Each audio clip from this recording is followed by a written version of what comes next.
कि बिल हक च ने विरोध च ने ये मामला एक पासे आ गया, पर जिन्हां वास्ते बनाए ने उन्हां नूं प्रमाण नहीं है ते वो किते ना किते अपनी लड़ाई लड़दे ने, सरकारां बजिद्द हो गईयां।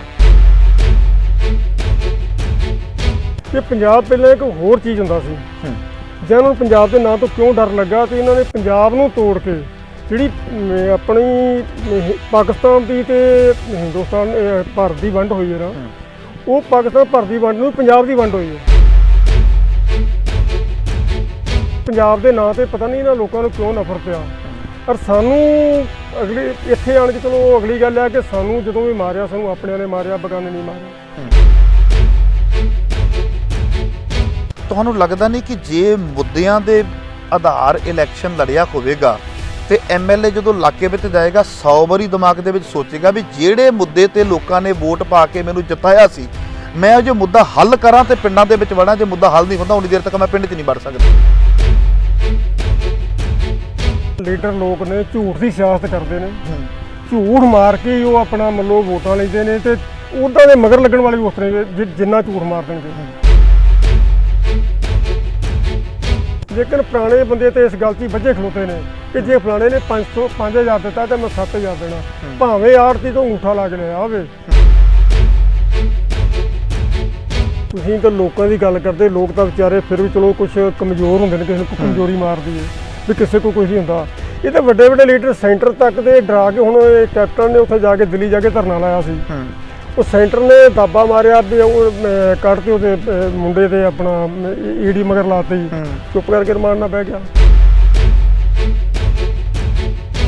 जदों तुहानूं मतलब जदों उत्थे जाना है, असीं इक्को मुद्दे जाना है, ना भी साडा किसान जथेबंदियां है ते साडा मतलब उन्हां चों क्यों पाड़ के असीं मतलब दो बन के जाने हैं।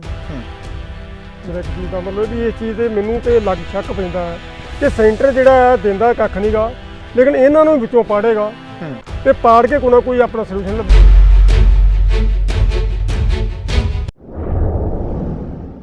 देश विदेश के सारे ही दर्शकों का तुहाडे अपने सेवक हरप्रीत सिंह मखू वालों दिल दी गहराइयां तो स्वागत है।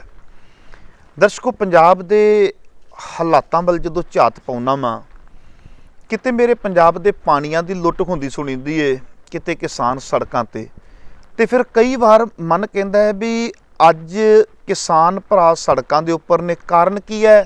कहन लगे जी खेती ते 3 बिल आए ने, कानून बन गए, ये सानू प्रमाण नहीं है, इस करके असी सड़कों के उपर आ गए। मैं मन ही मन दे विच सोचिया, मैं क्या भी जे ये बिल बहुत ज़्यादा खतरनाक ने तो इन्हां बिलों तो पहलां भी तो बड़े बिल आए ने, वो तो इन्हां तो भी खतरनाक रहे ने। अक्सर कोई तो बिल पास होए होणगे ना, पंजाब दा पानी लुटिया गया, कोई तो बिल पास होए होणगे ना, साडे जिहड़े हैड ने इन्हां दा सारा जिहड़ा प्रबंध है सेंटर के हत्थां दे विच चला गया। आखिरकार ये सारिया चीज़ां विचारियां असी उदों सट्टां खा खा के नहीं जागे, पर हुण ही जागे हाँ। चलो खैर, वखरा विशा आ गया कि बिल हक च ने विरोध च ने, ये मामला एक पासे आ गया, पर जिन्हां वास्ते बनाए ने उन्हां नूं प्रमाण नहीं है ते वो किते ना किते अपनी लड़ाई लड़दे ने, सरकारां बजिद्द हो गईयां। किसानां दे मुद्दे लैने आ, पंजाब दे पानियां दे मुद्दे लैने आ, हालातां दे मुद्दे लैने आ, पोलीटिकल तौर दे उपर जिहड़े लोग प्रशासनिक अधिकारियों के उपर अपनी धौंस जमाउंदे ने और उन्हां नूं सुचज्जे ते सही काम नहीं करन दिंदे, उन्हां दी आपां गल करदे आ, ग्राम पंचायत दीआं गल्लां छेड़दे आ। ते अज मेरे मन दे विच सवाल जिहड़ा बार बार आ रहा और मैं करीब करीब कईयां बुलारियां ते कर चुका वां, पंजाब मुद्दियां दी लड़ाई क्यों नहीं लड़दा? ते आओ अज सरदार बलदेव सिंह मखू मेरे नाल ने, प्रोग्राम दे विच स्वागत करते हैं ते नाल ही इन्हां दे उपर यही सवाल करांगे कि अज पंजाब मुद्दियां दी लड़ाई क्यों नहीं लड़दा, साडे मफाद छोटे छोटे क्यों आ गए। आओ सरदार बलदेव सिंह मखू दा प्रोग्राम दे विच स्वागत करदा वां। वाहिगुरू जी का खालसा, वाहिगुरू जी की फतेह जी। जो तुसीं गल करदे आ पंजाब दी पॉलिटिक्स की गल करदे आ, सियासी धिरां की गल करते हैं तो आम लोगों की गल करते हैं, तो मैं कई बार सोचता खुन्ना भी सिस्टम सारे पासे विगड़िया पिया है। पोलीटिकल बंदे आपां कहने भी भ्रिष्ट हो गए, मन लिया, आपां कह दिंदे आ कि लोकां नाल धक्का हो रहा है। मैं मनदा मैं कि जितण तो बाद लोकां नाल धक्का हुंदा है, पर लोग भी निक्के निक्के मफादां दे उपर आ गए। मेरा सवाल यह है भी पंजाब मुद्दियां दी लड़ाई क्यों नहीं लड़दा? पहली गल तो महू साहब, मैं तो तुहाडी पहली गल नूं दा जवाब दिंदा कि जदों पंजाब दा आपां नां लैंदे आ ना, ਪਤਾ ਨਹੀਂ ਪੰਜਾਬ ਦੇ ਨਾਂ ਦੇ ਉੱਤੇ ਸ਼ਾਇਦ ਸਾਡੇ ਜਿਹੜੇ ਬੁੱਧੀਜੀਵੀ ਨੇ ਉਹ ਵੀ ਸੋਚਦੇ ਹੋਣਗੇ ਜਾਂ ਵਿਚਾਰਦੇ ਹੋਣਗੇ ਕਿ ਪੰਜਾਬ ਪਹਿਲਾਂ ਇੱਕ ਹੋਰ ਚੀਜ਼ ਹੁੰਦਾ ਸੀ। ਜਾਂ ਉਹਨਾਂ ਨੂੰ ਪੰਜਾਬ ਦੇ ਨਾਂ ਤੋਂ ਕਿਉਂ ਡਰ ਲੱਗਾ ਤੇ ਇਹਨਾਂ ਨੇ ਪੰਜਾਬ ਨੂੰ ਤੋੜ ਕੇ ਜਿਹੜੀ ਆਪਣੀ ਪਾਕਿਸਤਾਨ ਦੀ ਤੇ ਹਿੰਦੁਸਤਾਨ ਭਾਰਤ ਦੀ ਵੰਡ ਹੋਈ ਹੈ ਨਾ, ਉਹ ਪਾਕਿਸਤਾਨ ਭਾਰਤ ਦੀ ਵੰਡ ਨੂੰ ਪੰਜਾਬ ਦੀ ਵੰਡ ਹੋਈ ਹੈ। ਅੱਧਾ ਪੰਜਾਬ ਉੱਧਰ ਚਲਾ ਗਿਆ, ਅੱਧਾ ਪੰਜਾਬ ਇੱਧਰ ਆ ਗਿਆ। ਠੀਕ ਆਹੋ, ਚੜ੍ਹਦਾ ਤੇ ਲਹਿੰਦਾ ਪੰਜਾਬੀ ਕਹਿੰਦੇ ਨੇ। ਚੜ੍ਹਦਾ ਲਹਿੰਦਾ ਪੰਜਾਬ ਸੀ, 5 ਦਰਿਆਵਾਂ ਦੀ ਧਰਤੀ ਸੀ। ਪੰਜਾਬ ਤਾਂ ਪਹਿਲਾਂ ਪੰਜਾਬ ਰਹਿਣ ਨਹੀਂ ਦਿੱਤਾ, ਉਹਨੂੰ ਅੱਧ ਚੋਂ ਕੱਟਤਾ।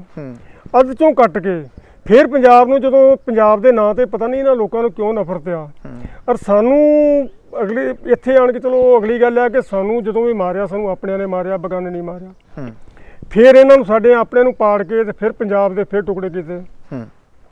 ਮੁੱਦਿਆਂ ਦੀ ਗੱਲ ਕਿਸੇ ਨੇ ਕਿੱਥੋਂ ਕਰਨੀ, ਜਦੋਂ ਪਹਿਲਾਂ ਇਹਨਾਂ ਨੂੰ ਉਲਝਾ ਕੇ ਇੱਥੇ ਰੱਖਣਾ ਹੈ ਕਿ ਫਿਰ ਵਿੱਚੋਂ ਹਰਿਆਣਾ ਕੱਢਤਾ, ਹਿਮਾਚਲ ਕੱਢਤਾ, ਪੰਜਾਬ ਨੂੰ ਛੋਟਾ ਟੁਕੜਾ ਬਣਾਤਾ ਜੀ।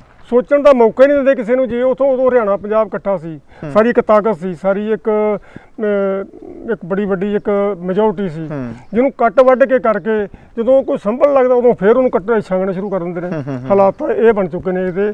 ਅਸੀਂ ਲੋਕ ਮਤਲਬ ਵਿੱਚੋਂ ਪਾੜ ਕੇ ਕੋਈ ਉਸ ਦਾ ਮਦਈ ਹੋ ਜਾਂਦਾ, ਕੋਈ ਉਸ ਦਾ ਦੁਸ਼ਮਣ ਬਣ ਜਾਂਦਾ। ਅਸੀਂ ਆਪਸ ਵਿੱਚ ਉਸ ਲੜਾਈ ਨੂੰ ਲੜੀ ਤੁਰੇ ਜਾਂਦੇ ਹਾਂ। ਕਦੀ ਇੱਕ ਮੁੱਠ ਹੋ ਕੇ ਤਾਂ ਲੜਦੇ ਹੀ ਨਹੀਂ। ਜੇ ਇਕੱਠੋਂ ਹੋ ਕੇ ਲੜੀਏ ਤੇ ਤਾਂ ਹੀ ਕਾਮਯਾਬੀ ਹੋਵੇ ਨਾ ਜੀ। ਜਦੋਂ ਅਸੀਂ ਆਪਸ ਵਿੱਚ ਹੀ ਲੜੀ ਜਾਂਦੇ ਆ, ਕੋਈ ਕਿਸੇ ਪਾਰਟੀ ਬਣਾ ਲਈ, ਜਦੋਂ ਕੋਈ ਨਵਾਂ ਬਣਦਾ ਕੋਈ ਪਾਰਟੀ ਬਣਾ ਕੇ, ਪਹਿਲੀ ਗੱਲ ਤਾਂ ਜਿਹੜੀਆਂ ਸ਼੍ਰੋਮਣੀ ਕਮੇਟੀ ਨੂੰ ਚਲੋ ਇੱਕ ਬੜਾ ਵੱਡਾ ਇੱਕ ਮਤਲਬ ਇਹਨਾਂ ਨੂੰ ਮਤਲਬ ਬੜੇ ਸੰਘਰਸ਼ਾਂ ਤੋਂ ਬਾਅਦ ਇਹਨੂੰ ਪੈਦਾ ਕੀਤਾ। ਲੇਕਿਨ ਜਿੰਨਾ ਨੁਕਸਾਨ ਇਹ ਸ਼੍ਰੋਮਣੀ ਕਮੇਟੀ ਜਾਂ ਬਾਦਲ ਗਰੁੱਪ ਨੇ ਕੀਤਾ, ਇਹਨਾਂ ਸ਼ਾਇਦ ਹੀ ਮੈਂ ਸਮਝਦਾ ਮੇਰੇ ਆਪਣੇ ਵਿਚਾਰ ਮੁਤਾਬਕ ਸ਼ਾਇਦ ਡੋਗਰਿਆਂ ਵੀ ਨਾ ਕੀਤਾ ਹੋਵੇ ਜਿਹੜਾ ਪੰਜਾਬ ਦਾ ਨੁਕਸਾਨ ਕੀਤਾ। ਮੈਂ ਤੁਹਾਡੀ ਇਸ ਗੱਲ ਨਾਲ ਸਹਿਮਤ ਹੋ ਜਾਂਦਾ ਵਾਂ, ਕਿਉਂਕਿ ਸ਼੍ਰੋਮਣੀ ਅਕਾਲੀ ਦਲ ਇਹ ਸਿੱਖਾਂ ਦੀਆਂ ਪੋਲੀਟੀਕਲ ਤੌਰ ਦੇ ਉੱਪਰ ਜਿਹੜੀਆਂ ਜਿਤਨੀਆਂ ਵੀ ਰਹੋ ਰੀਤਾਂ ਸੀ ਉਹਨਾਂ ਨੂੰ ਪੂਰੀਆਂ ਕਰਨ ਦੇ ਲਈ ਇੱਕ ਪਾਰਟੀ ਸਿੱਖਾਂ ਦੀ ਆਪਦੀ ਬਣਾਈ ਸੀ, ਉਹ ਇੱਕ ਪਰਿਵਾਰਕ ਬਣ ਗਈ। ਚਲੋ ਇਹ ਤੇ ਹੋ ਗਿਆ, ਪਰ ਮੇਰਾ ਮੰਨਣਾ ਇਹ ਹੈ ਵੀ ਪੰਜਾਬ ਮੁੱਦਿਆਂ ਦੀ ਲੜਾਈ ਕਿਉਂ ਨਹੀਂ ਲੜਦਾ। ਹੁਣ ਮੈਂ ਤੁਹਾਨੂੰ ਥੋੜੀ ਜਿਹੀ ਆਪਸ਼ਨ ਦੇ ਦਿੰਦਾ ਵੀ ਮੁੱਦਿਆਂ ਦੀ ਲੜਾਈ ਦੇ ਅਰਥ ਕੀ ਨੇ। ਅੱਜ ਇਲੈਕਸ਼ਨ ਹੁੰਦਾ ਹੈ ਤੇ ਨਸ਼ਾ ਪ੍ਰਧਾਨ ਹੁੰਦਾ ਹੈ, ਮੁੱਦੇ ਪ੍ਰਧਾਨ ਨਹੀਂ ਹੁੰਦੇ। ਇੱਕ ਸੱਜਣ ਆ ਕੇ ਕਹਿ ਦਿੰਦਾ ਵੀ ਮੇਰੇ 25 ਪੇਟੀਆਂ ਰਖਾ ਦਿਓ, ਆਹ ਸਾਰਾ ਮਹੱਲਾ ਮੈਂ ਤੁਹਾਨੂੰ ਭੁਗਤਾਊਂਗਾ, ਹੁੰਦਾ ਕਿ ਨਹੀਂ ਹੁੰਦਾ। ਦੂਜਾ ਕਹਿ ਦਿੰਦਾ ਵੀ ਇੰਨੀਆਂ ਬੋਰੀਆਂ ਭੁੱਕੀ ਦੀਆਂ ਲਿਆ ਦਿਓ, ਆਹ ਸਾਰੀ ਗਲੀ ਤੁਹਾਨੂੰ ਮੈਂ ਭੁਗਤਾ ਦੂੰਗਾ, ਉਹ ਕਿਸੇ ਵੀ ਤਰੀਕੇ ਮੈਂ ਕਰ ਦਿਆਂ।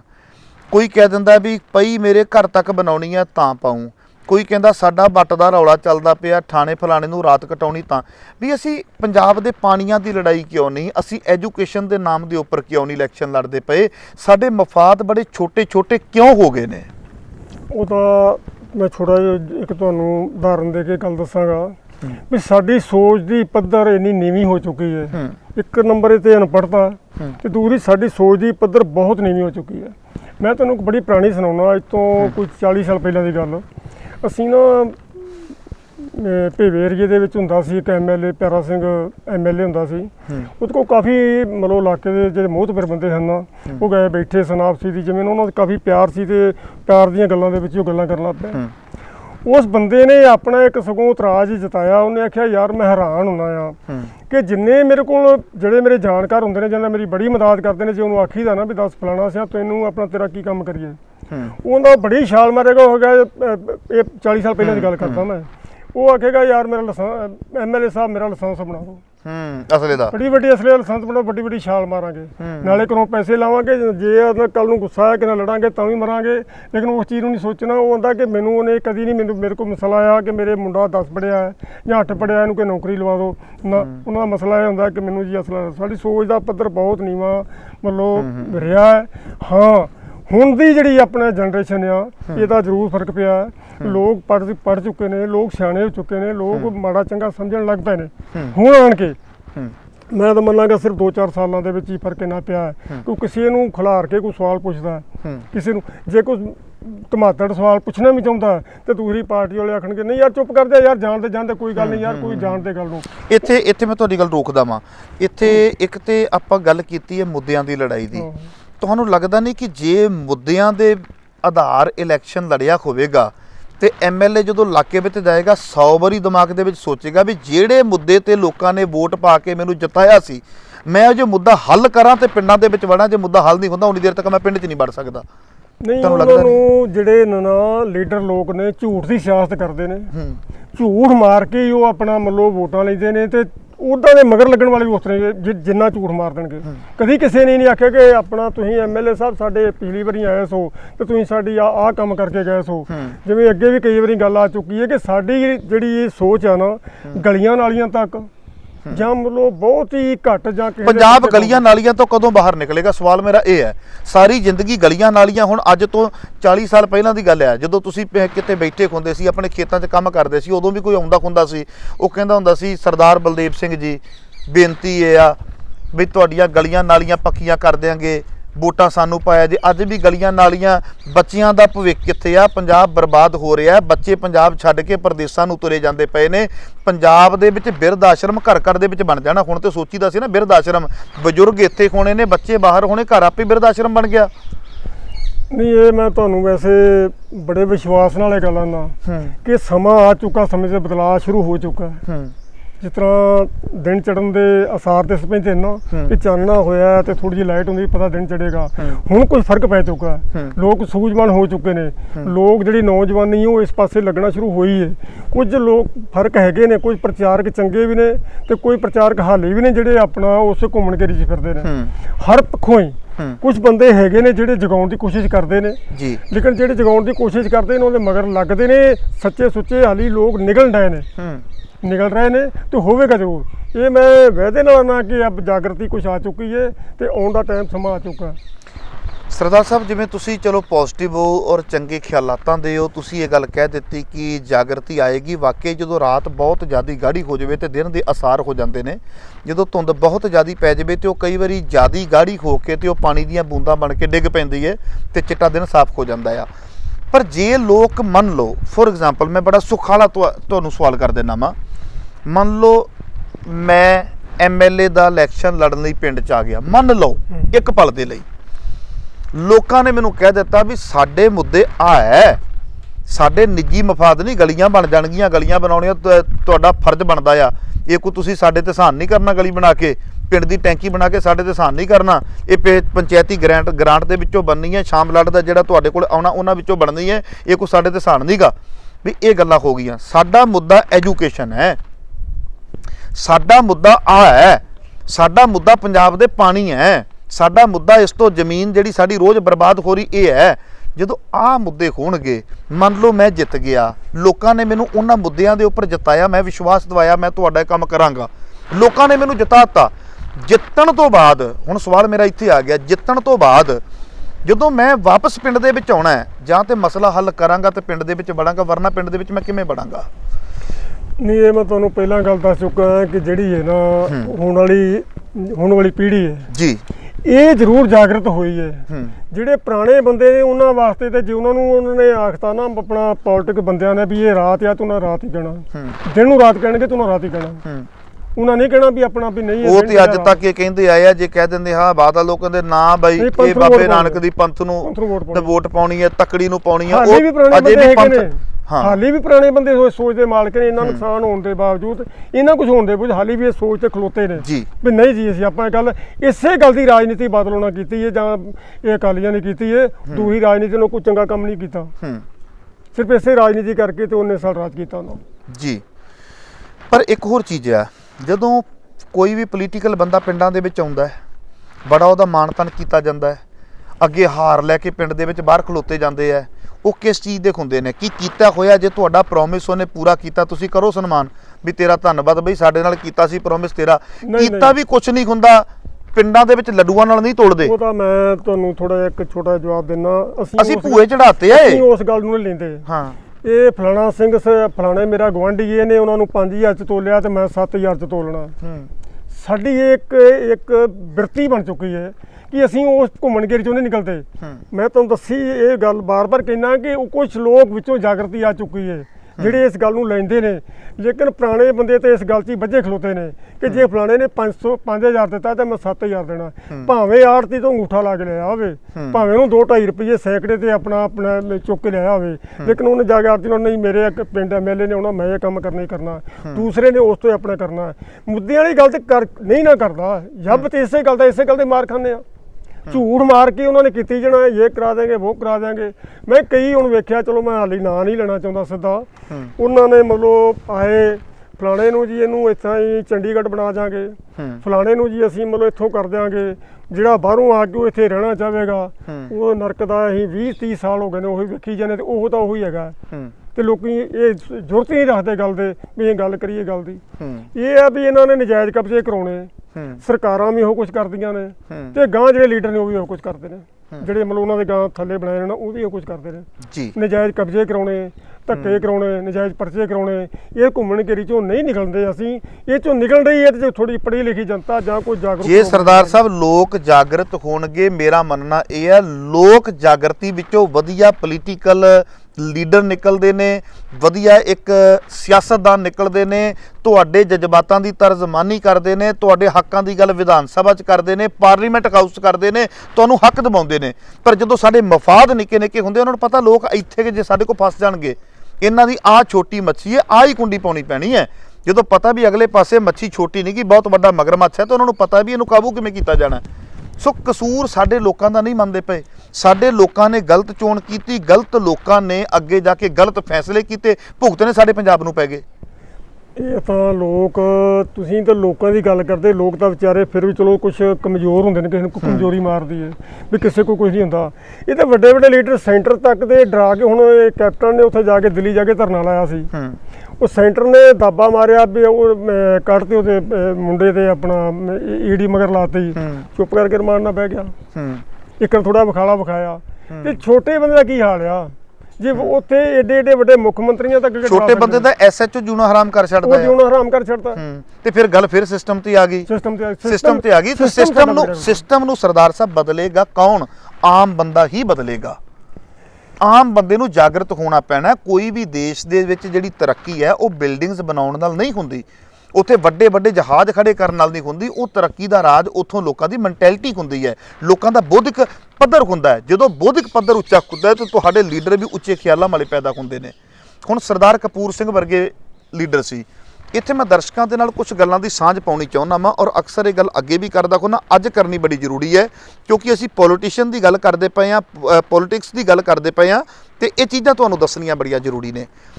ਮੈਂ ਸਮਰਾਲਾ ਹਲਕੇ ਦੇ ਵਿੱਚ ਇੱਕ ਵਾਰ ਗਿਆ, ਪ੍ਰੋਗਰਾਮ ਸੀ। ਪ੍ਰੋਗਰਾਮ ਤੋਂ ਬਾਅਦ ਨੌਜਵਾਨ ਵੀਰ ਕਹਿੰਦੇ ਆਪਾਂ ਝੱਟ ਬੈਠਣਾ, ਕੁਝ ਸਵਾਲ ਜਵਾਬ ਕਰ ਲਈਏ। ਮੈਂ ਕਿਹਾ ਕਰ ਲੈਂਦੇ ਜੀ, ਪੰਜਾਬ ਦੇ ਹਾਲਾਤਾਂ ਦੇ ਉੱਪਰ ਹੀ ਕਰਾਂਗੇ। ਪੰਜਾਬ ਦੇ ਹਾਲਾਤਾਂ ਦੇ ਉੱਪਰ ਅਸੀਂ ਗੱਲਬਾਤ ਕਰਦੇ ਪਏ ਸਾਂ, ਤੇ ਇੱਕ ਵੀਰ ਨੇ ਮੈਨੂੰ ਕਿਹਾ, ਕਹਿਣ ਲੱਗੇ ਭਾਈ ਸਾਹਿਬ ਤੁਹਾਨੂੰ ਜੀ ਆਇਆਂ ਕਿਹਾ ਜਾਂਦਾ ਆ। ਮੈਂ ਕਿਹਾ ਜੀ ਮੈਂ ਤੇ ਕਦੋਂ ਦਾ ਆਇਆ ਹੋਇਆ, ਜੀ ਆਇਆਂ ਹੁਣ ਕਹਿਣਾ ਸੀ? ਕਹਿੰਦੇ ਨਹੀਂ, ਉਸ ਧਰਤੀ ਤੇ ਜੀ ਆਇਆਂ ਕਿਹਾ ਜਾਂਦਾ ਜਿੱਥੋਂ ਕਦੀ ਸਰਦਾਰ ਕਪੂਰ ਸਿੰਘ ਇਲੈਕਸ਼ਨ ਲੜਦੇ ਹੁੰਦੇ ਸਨ। ਮੈਂ ਬੜਾ ਹੈਰਾਨ ਹੋਇਆ। ਮੈਂ ਕਿਹਾ ਸਰਦਾਰ ਕਪੂਰ ਸਿੰਘ ਇਲੈਕਸ਼ਨ ਲੜਦੇ ਹੁੰਦੇ ਸੀ? ਉਹ ਕਹਿੰਦੇ ਹਾਂ। ਉਹਨਾਂ ਨੇ ਜਿਹੜੀ ਅਗਲੀ ਗੱਲ ਕਹੀ ਬੜੀ ਸੁਣਨ ਵਾਲੀ ਹੈ।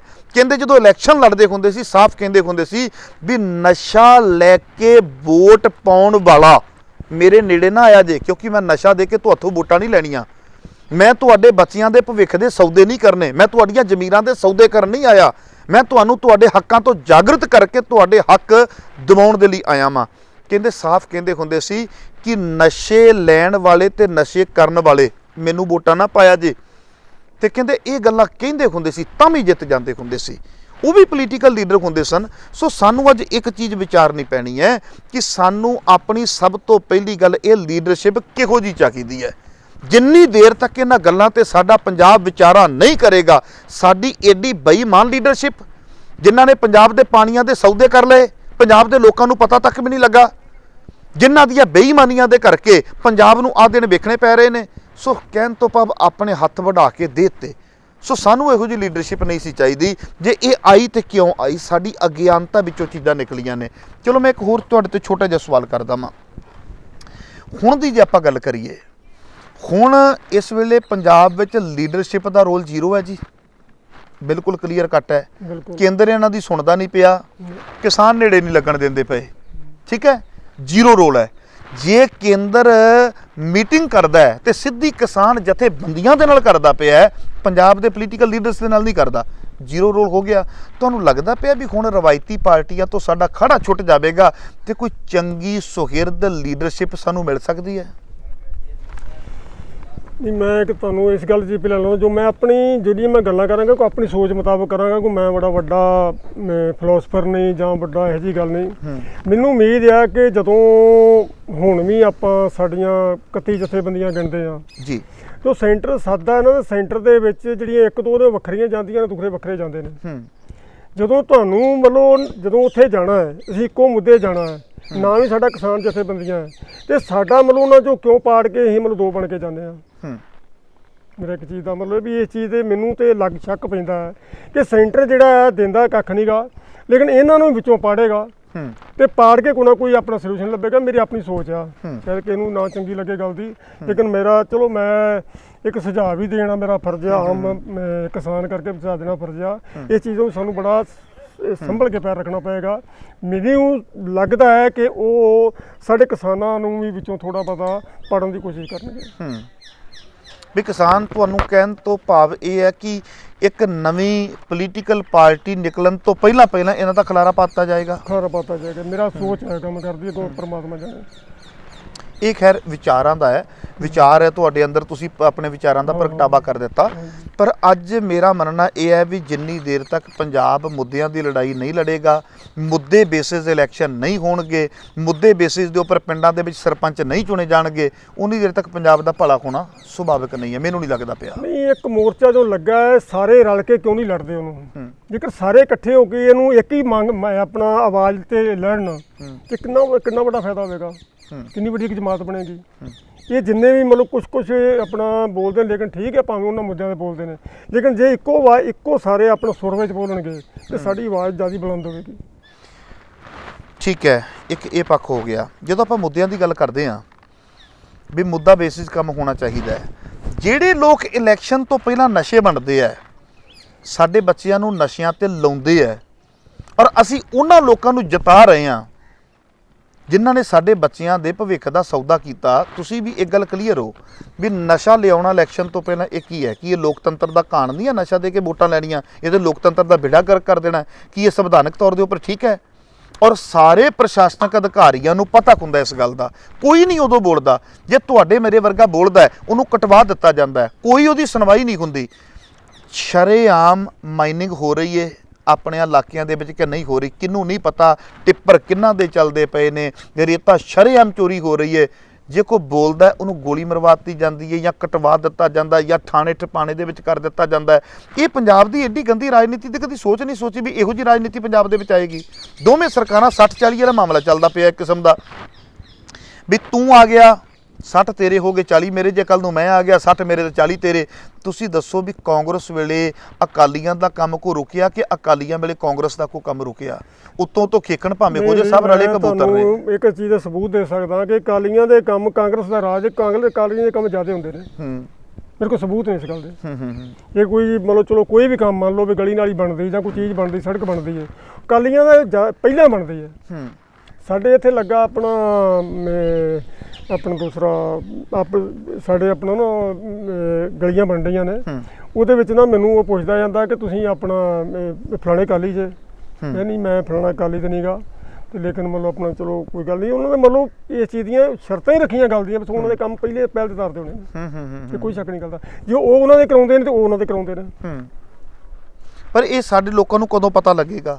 ਅਸੀਂ ਆਪਸ ਦੇ ਵਿੱਚ ਸਿਰ ਪੜਾ ਲੈਂਦੇ ਆ ਵੀ ਉਹ ਅਕਾਲੀ ਆ, ਉਹ ਕਾਂਗਰਸੀ, ਆਪਸ ਦੇ ਵਿੱਚ ਫੇਰ ਇਕੱਠੇ ਹੁੰਦੇ ਆ। ਨਹੀਂ, ਉਹ ਇਕੱਠੇ ਹੁੰਦੇ ਨੇ। ਅਸੀਂ ਪਿੰਡਾਂ ਵਿੱਚ ਭਾਈਚਾਰਾ ਵੀ ਖਰਾਬ ਕਰ ਲਿਆ, ਭਾਈਚਾਰਾ ਸਾਡਾ ਪਿੰਡਾਂ ਦੇ ਵਿੱਚੋਂ ਚਲਾ ਗਿਆ। ਮੁੱਦਿਆਂ ਦੀ ਲੜਾਈ ਨਾ ਲੜਨ ਕਰਕੇ ਸਾਡੇ ਸਾਰੇ ਮੁੱਦੇ ਰੋਲ ਦਿੱਤੇ ਗਏ। ਤੁਸੀਂ ਇੱਕ ਚੀਜ਼ ਚਲੋ ਦੱਸੋ, ਜਿਹੜੇ ਇਲੈਕਸ਼ਨ ਤੋਂ ਪਹਿਲਾਂ ਨਸ਼ੇ ਵੰਡਦੇ ਆ, ਬਾਅਦ 'ਚ ਉਹੀ ਨਹੀਂ ਕਹਿੰਦੇ ਪੰਜਾਬੀਓ ਜਾਗੋ ਨਸ਼ੇ ਤੇ ਆਗੋ? ਕਹਿੰਦੇ ਕਿ ਨਹੀਂ ਕਹਿੰਦੇ? ਜੇ ਕੈਪਟਨ ਅਮਰਿੰਦਰ ਸਿੰਘ ਹੱਥਾਂ ਵਿੱਚ ਗੁਟਕਾ ਸਾਹਿਬ ਫੜ ਕੇ ਕਹਿੰਦਾ ਹੈ ਕਿ ਮੈਂ ਗੁਟਕਾ ਸਾਹਿਬ ਫੜ ਕੇ ਸਹੁੰ ਖਾਨਾ ਵਾਂ, ਇੰਨੇ ਹਫ਼ਤਿਆਂ ਵਿੱਚ ਨਸ਼ਾ ਮੈਂ ਖਤਮ ਕਰ ਦੂੰਗਾ, ਕਿੰਨਾ ਚਿਰ ਹੋ ਗਿਆ ਕਿ ਪੰਜਾਬ 'ਚੋਂ ਨਸ਼ਾ ਖਤਮ ਹੋਇਆ? ਇਹ ਕੌਣ ਪੁੱਛੇਗਾ ਸਵਾਲ? ਉਹ ਤਾਂ ਦੂਰ ਦੀ ਗੱਲ ਆ। ਅੱਜ ਮਤਲਬ ਦੁਪਹਿਰੇ ਆਪਣਾ ਲੀਡਰ ਸਟੇਜ ਦੇ ਉੱਤੇ ਲੈਕਚਰ ਕਰਕੇ ਕਿ ਨਸ਼ੇ ਨਹੀਂ ਹੋਣੇ ਚਾਹੀਦੇ, ਨਸ਼ਿਆਂ ਖਿਲਾਫ ਜਾਣਾ ਚਾਹੀਦਾ, ਤੇ ਰਾਤ ਨੂੰ ਆਪ ਆਪਾਂ ਵੰਡਦੇ ਨੇ, ਉਸ ਤੋਂ ਵੰਡਦੇ ਨੇ, ਸ਼ਰਾਬਾਬਾਜ਼ੀ ਨਾਲ ਵੰਡਦੇ ਨੇ। ਸਟੇਜਾਂ ਉੱਤੇ ਮਤਲਬ 2 ਘੰਟੇ ਪਹਿਲਾਂ ਲੈਕਚਰ ਦੇ ਕੇ ਤੇ 3 ਘੰਟੇ ਮਗਰੋਂ ਜੋ ਹਨੇਰਾ ਹੁੰਦਾ ਤੇ ਮਗਰੋਂ ਆਪ ਵੰਡਦੇ ਨੇ। ਤੇ ਉੱਥੇ ਕੀ ਕਰੇਗਾ ਕੋਈ? ਤੇ ਲੈਣ ਵਾਲੇ ਲੈਂਦੇ ਨੇ। ਉਹਦੇ 'ਚ 2 ਗੱਲਾਂ ਨੇ, ਉਹ 'ਚ ਇੱਕ ਤਾਂ ਅਨਪੜ੍ਹਤਾ, ਇੱਕ ਗਰੀਬੀ। ਦੋ ਚੀਜ਼ਾਂ ਨਹੀਂ ਗਰੀਬੀ ਦਾ ਨਸ਼ੇ, ਗਰੀਬੀ ਦਾ ਰੋਟੀ ਨਾਲ ਤੇ ਮਸਲਾ ਹੋ ਗਿਆ, ਗਰੀਬੀ ਦਾ ਨਸ਼ੇ ਨਾਲ ਕੀ ਹੋ ਗਿਆ? ਨਸ਼ੇ ਨਾਲ ਜਿਹੜੇ ਲੋਕ ਨਸ਼ੇ ਤੇ ਲੱਗੇ ਨੇ ਨਾ, ਹਾਂ ਹੁਣ ਤੁਸੀਂ ਇਹੋ ਹੀ ਲਾ ਲਓ, ਤੁਸੀਂ ਨਸ਼ੇ ਦੀ ਮੈਂ ਗੱਲ ਤੁਹਾਨੂੰ ਦੱਸ ਦਿੰਦਾ ਵੀ ਜਿਵੇਂ ਹੁਣ ਗੋਲੀਆਂ ਵਾਲਾ ਨਸ਼ਾ ਇਹਨਾਂ ਨੇ ਕੀਤਾ, ਆਪਣਾ ਸਰਕਾਰ ਨੇ ਕੀਤਾ, ਉਹਨਾਂ ਨੇ ਨਸ਼ਾ ਬੰਦ ਨਹੀਂ ਕੀਤਾ, ਇਹ ਹੁਣ ਜ਼ਿਆਦਾ ਹੋ ਗਿਆ।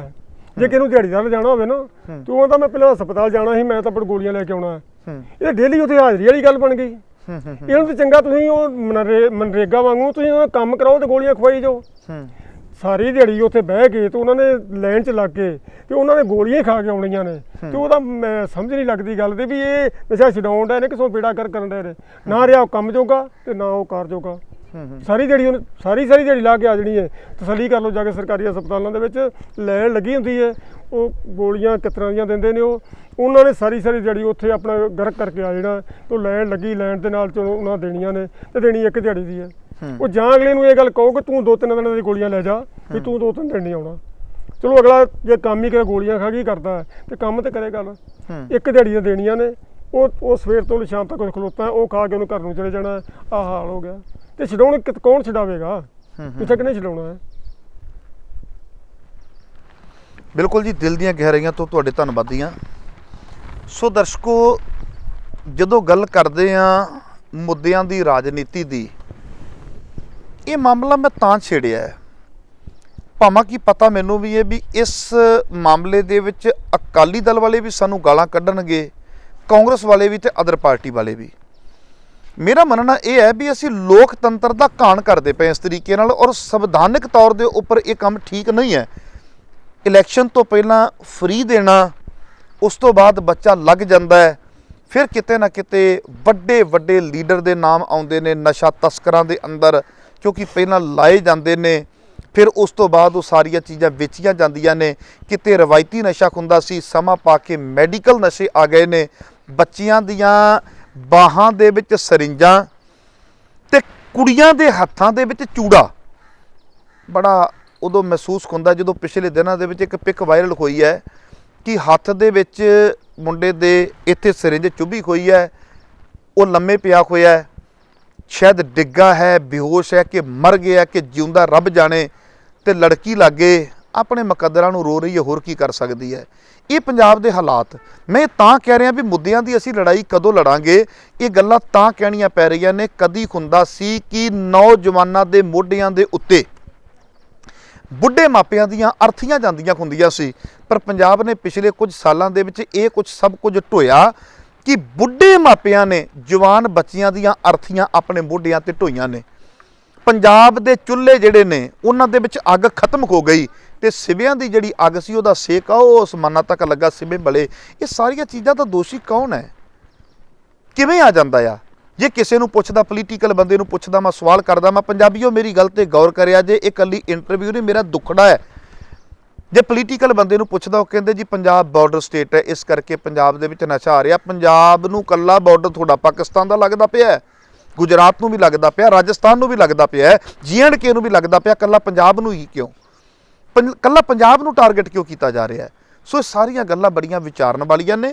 ਇਹਨਾਂ ਮੁੱਦਿਆਂ ਦੇ ਉੱਪਰ ਮੰਥਨ ਵੀ ਕਰਾਂਗੇ, ਇਹਨਾਂ ਮੁੱਦਿਆਂ ਦੇ ਉੱਪਰ ਸੈਮੀਨਾਰ ਵੀ ਕਰਾਂਗੇ, ਰਿਜ਼ਲਟ ਕੱਢਾਂਗੇ ਵੀ ਸਾਡੀ ਮੁੱਦਿਆਂ ਦੀ ਲੜਾਈ ਵਿੱਚੋਂ ਕੀ ਚੰਗੀ ਲੀਡਰਸ਼ਿਪ ਨਿਕਲੇਗੀ, ਤੇ ਉਹੀ ਬੰਦਾ ਸਾਡੇ ਪਿੰਡ ਦੇ ਵਿੱਚ ਵੜ ਸਕਦਾ ਹੈ ਜਿਸ ਮੁੱਦੇ ਦੇ ਉੱਪਰ ਉਹ ਜਿੱਤਿਆ ਹੋਵੇਗਾ। ਮੁੱਦਾ ਹੱਲ ਕੀਤਾ ਹੈ ਕਿ ਨਹੀਂ ਕੀਤਾ, ਉਨੀ ਦੇਰ ਤੱਕ ਪੰਜਾਬ ਦਾ ਭਲਾ ਨਹੀਂ ਹੋ ਸਕਦਾ। ਸੋ ਬੜੀ ਛੇਤੀ ਤੁਹਾਡੀ ਸੇਵਾ ਦੇ ਵਿੱਚ ਦੁਬਾਰਾ ਹਾਜ਼ਰ ਹੋਵਾਂਗਾ। ਦਿਓ ਇਜਾਜ਼ਤ। ਵਾਹਿਗੁਰੂ ਜੀ ਕਾ ਖਾਲਸਾ, ਵਾਹਿਗੁਰੂ ਜੀ ਕੀ ਫਤਿਹ।